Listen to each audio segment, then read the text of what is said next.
There's no way I'm going to be insulted when I call my video channel Crippled CEO. So a while back, I read Tribe of Mentors by Tim Ferriss. If you don't already know, Tim Ferriss is great. 4-Hour Workweek sounds way cheesier and dumber than it is, and Tools of Titans is an encyclopedia that's really worth checking out. In this current book, Tim sent a list of 11 questions to a gang of super performers and then curated their best responses. I'm no super performer, but I thought it might be a fun exercise for myself to go through the questions, and I figured I could share those answers with all of you as well. And if you have a few minutes after you watch this, go type Tim Ferriss into YouTube and watch a few things that he's made. You'll thank me later.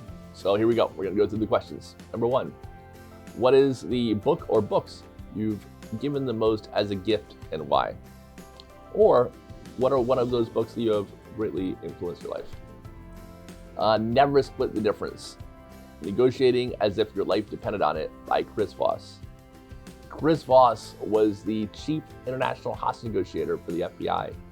He was forced to learn and develop simple, practical, teachable negotiation methods that worked every time, because in his work, when they didn't, someone died. He then went on to top business negotiating classes in the world at Harvard, first as a student and then as a teacher, and quickly figured out that his methods didn't only work on hostage-taking criminals, but they worked well in business and in life as well. It is rare to get a book on a topic and have the advice inside be so useful, so not obvious, and so well taught.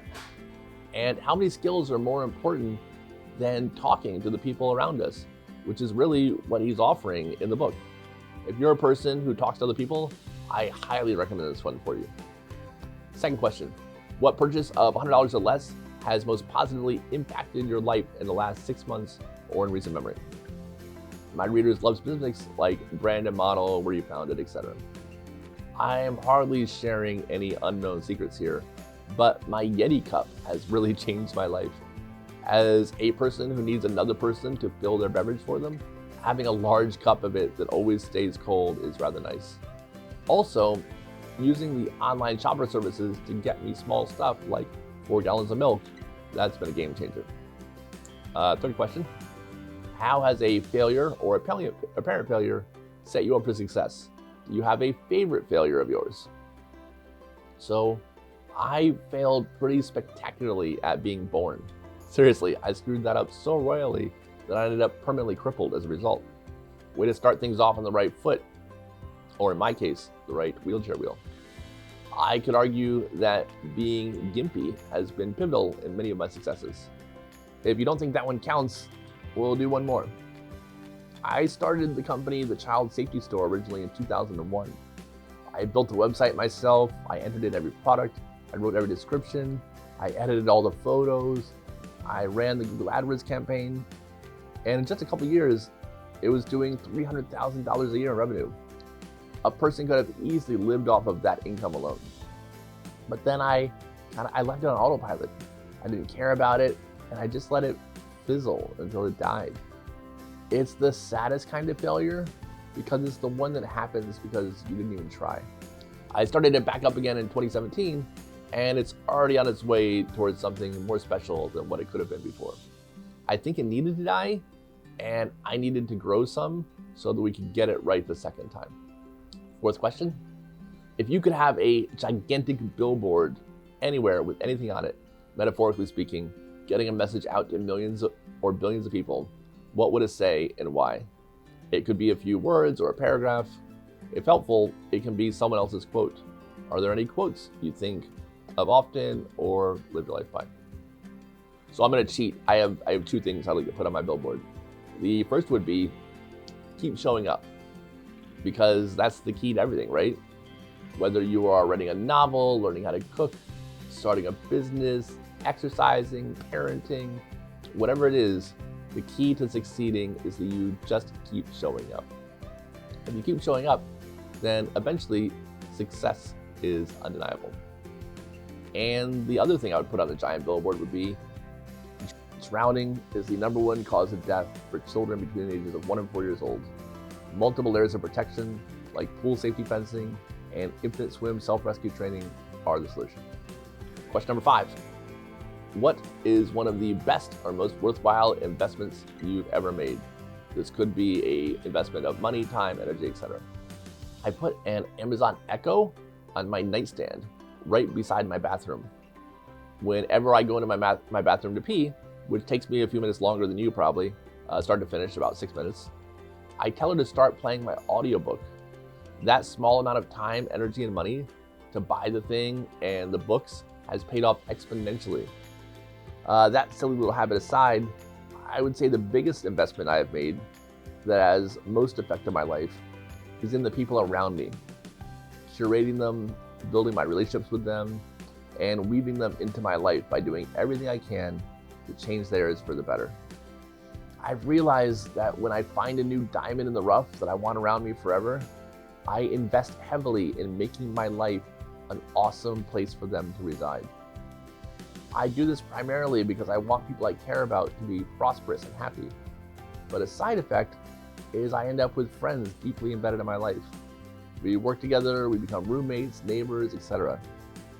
And as a result, I've had the very best humans in my life as friends for decades. Question number 6. What's an unusual habit or an absurd thing that you love? I have so many of these actually. The most salient, well-known, is probably milk. Specifically, 2% Publix brown milk with a hint of Hershey's chocolate syrup. This is all I drink. And I don't mean that as hyperbole. It's literally the only fluid that I ingest. There is a huge Yeti cup right next to me right now, as there always is, filled with milk. And even though I drink it all day, every day, I still really love it. I still get a tremendous amount of joy out of it every single time. My mom had a similar relationship with coffee, so it might be hereditary. I also count letters and sentences and phrases with a speed and accuracy that people seem to find alarming. I do it as a game. The goal is to find naturally occurring phrases in the world that I hear people say or read that end with a multiple of 10, like 10, 20, 60, etc. There are some weird rules in the game that I won't get into also, but the letter counting thing has been with me since childhood. I really enjoy staying up bizarrely late. On weekdays, I go to bed between 1 and 2:30 a.m. On weekends, I go to bed between 4:30 and 6:30 a.m. I used to wait for the sunrise on the weekends, but I have trouble making it these days as I'm now older than 40. Question number 7. In the last 5 years, what new belief, behavior, or habit has most improved your life? So for many years, I only had one other person with me in the office. First was my dad, and then later we had an office manager. If I had some idea or a project I wanted done, I was going to do it myself because there wasn't anybody else to do it. Eventually though, this mindset led to me being the bottleneck for all kinds of things. It took me a long time to realize something that's pretty obvious. Lifesaver doesn't care who gets something done, as long as it gets done. And if I pass along ideas and improvements to other people, there is a much better chance that they actually get done. Maybe better than I would have done it. Now, the criteria for what I do isn't, am I the best person for this task? It is, am I the only person for this task? And sometimes the answer is still yes. And if I'm only saying yes to those things, then I'm able to make sure that they all get done. Listening to audiobooks while I use the restroom has been pretty great also, like I mentioned on one of the previous answers. Number 8, what advice would you give to a smart, driven college student about to enter the quote-unquote real world? What advice should they ignore? You can mess up or screw off until you're 40 and still live a great life. And maybe you should. Number 9, what are bad recommendations you hear in your profession or your area of expertise? The bad advice I usually hear is the type that sounds right because it's cautious and risk averse. Stuff about, not trusting others, not taking risks, if it ain't broke, don't fix it, and so on. I think that entire mindset is malarkey. Number 10, in the last 5 years, what have you become better at saying no to? Distractions, invitations, etc. What new realizations and or approaches helped? Any other tips? I've gotten really good at saying no to invitations to things that I don't want to do. I have a rule that I don't do showers. Actual showers, bridal showers, baby showers, golden showers, any of it, no showers. The same goes for birthday parties for small children. I'm good. In business, I've gotten better at saying no to unreasonable requests. I tend to be generous by default, so this has been a helpful realignment. I'm also much more willing to say no to anything that disrupts the excellent company culture we have. It's important and it's fragile, and I consider it my personal responsibility to keep it safe. Number 11, when you feel overwhelmed or unfocused, or have lost your focus temporarily, what do? If helpful, what questions do you ask yourself? I don't know if I can recall a time where I felt like I had lost focus, though I'm sure I have and maybe I didn't notice, but I have certainly felt overwhelmed. For me, the secret to getting back to just being whelmed or even underwhelmed is a reality check. What's really at stake? What's the worst thing that can happen? And what can I do right now, like literally in the next 15 minutes, that can make it better? A combination of reassessing and then moving forward seems to help when I feel overwhelmed. And that's it. Those are the 11 questions.